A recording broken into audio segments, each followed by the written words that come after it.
Welcome to today's deep dive, where we're going to be looking into something that can really make a difference in your career. And it's emotional intelligence. Oh, EQ. Yay. EQ, you got it. I love it. And you might be surprised to know that research suggests EQ can actually be more important for success Then IQ. than IQ.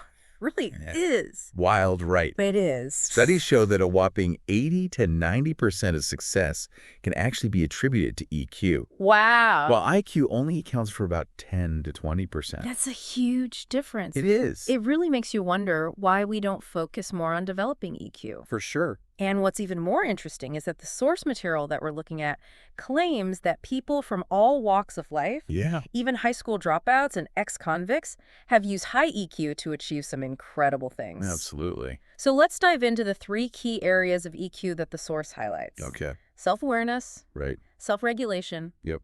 and interdependence. I like it. We're going to unpack each one and see how they can be applied to your own career journey. Sounds good. Let's start with self-awareness. Great.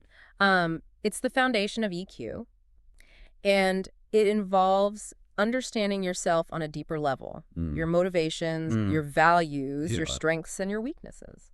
The source talks about something called perceptive lenses, Yeah. which is this idea that we all see the world through a unique lens, Yes. shaped by our experiences and backgrounds. Shaped by our experiences, yeah. Can you elaborate on that a little bit? Absolutely. Imagine 2 people on a team receiving feedback on a project. Okay. Someone who grew up in a highly competitive environment might perceive that feedback as a threat. What? While someone raised in a more collaborative setting might see it as a valuable opportunity for growth. Okay. Same feedback.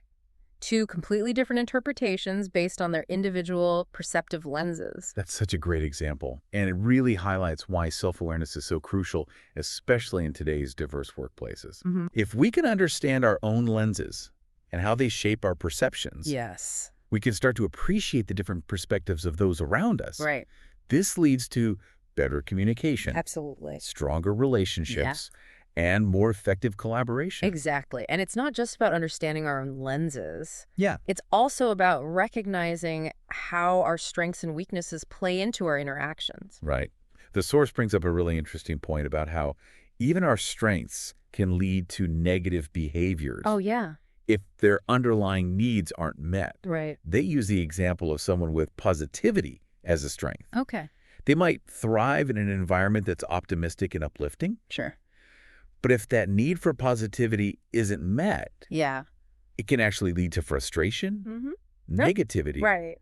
and even withdrawal. It's so counterintuitive, right? We often think of strengths as purely positive, Yeah. but they all have needs. And when those needs aren't met, even our strengths can become a source of stress and conflict. Yeah. So it's about understanding what each of your strengths needs to thrive and creating an environment that supports those needs. That makes so much sense. So for you listening, what are some of your top strengths? Yeah.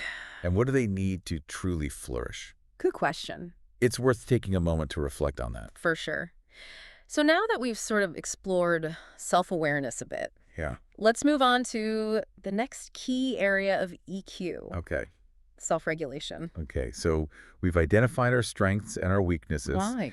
And we kind of understand how our perceptions are shaping our experiences. Yeah. But how do we actually manage those emotions and behaviors Yeah. in a way that leads to positive outcomes? Yeah, that's where self-regulation comes in. It's the ability to control our impulses, manage our emotions effectively, and adapt to changing circumstances. So it's choosing how we respond rather than just reacting. Exactly. I can see how that'd be incredibly valuable in any career. Oh, absolutely. The source actually shares a personal anecdote about this. Oh, okay.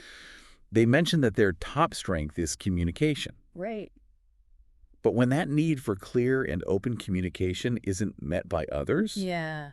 it can be a major source of frustration for them. That's a perfect example. We all have those triggers, Right. those situations or behaviors that tend to evoke a strong emotional response in us.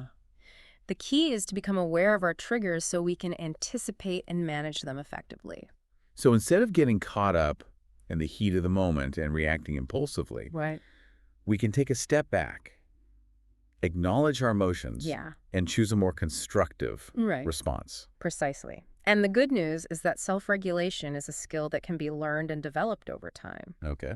The more we practice, the better we become at managing our emotions and choosing our responses thoughtfully. So that's encouraging. Yeah. Means we're not stuck with our initial reactions. No? We can actually train ourselves to become more emotionally intelligent. Exactly. And as we become more skilled at self-regulation, we'll find that we're better able to handle stress, navigate conflict, and build stronger relationships, all of which are essential for career success. It sounds like self-regulation is all about taking ownership of our emotional responses. Yeah. And creating a more positive and productive experience for ourselves and those around us. Absolutely. Yeah. And that brings us to the third and final area of EQ highlighted in the source material. Okay. Interdependence. Interdependence. Yes. I'm intrigued. Tell me more about that. It's a fascinating concept that moves beyond the ideas of dependence and independence. Okay. It's the understanding that we can achieve far more when we work together, recognizing and valuing the contributions of everyone involved. So it's about shifting from a me mindset to a we mindset. Precisely. It's about understanding that our success is intertwined with the success of others. Correct. The source contrasts this with the two less effective approaches of dependence and independence.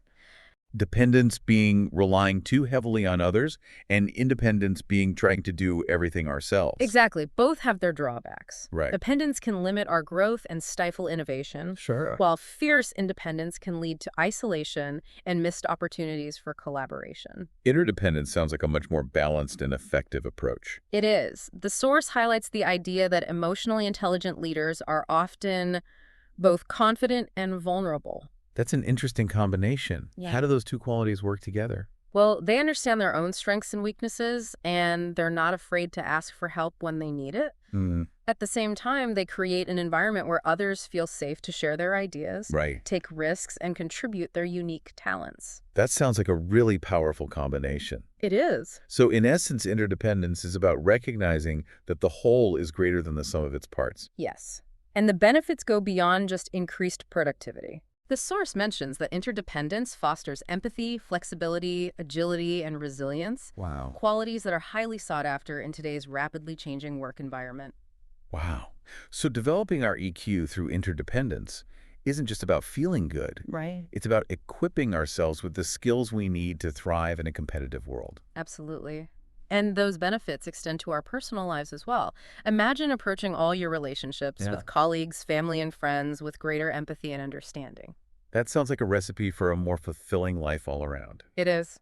So we've really explored these three core areas of EQ: self-awareness, self-regulation, and interdependence. It's pretty clear that these qualities can have a significant impact on our careers, right? Oh, absolutely. When you develop your EQ, you become more adept at understanding yourself, managing your emotions, and building those strong collaborative relationships.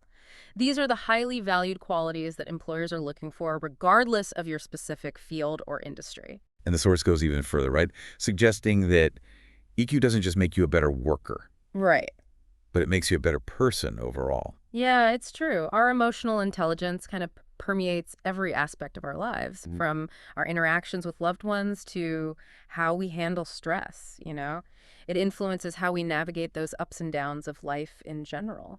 This deep dive into EQ has been really fascinating. I feel like it's really kind of expanded our understanding of what success looks like in today's world. Yeah. You know, it's not just about technical skills or book smarts anymore, right? Absolutely. It's about cultivating this deeper understanding of ourselves and others and using that understanding to create those more positive and productive experiences. It's a journey, It is. not a destination. It's a practice, right? We can always strive to become more emotionally intelligent. It's an ongoing process of learning, growing, and refining our ability to connect with ourselves and the world around us. As we wrap up this deep dive, I just have a challenge for you listening. Which area of EQ really resonates most with you right now? Is it self-awareness, self-regulation, or maybe it's interdependence? And once you've identified that area, what's one small step you can take today to start strengthening it? Remember, even those small steps can lead to really significant progress over time. Thanks for joining us on this deep dive into EQ. We hope you found it insightful and empowering. And remember, developing your EQ is truly an investment in yourself, in your career, and just in your overall well-being. Keep learning, keep growing, and keep diving deep.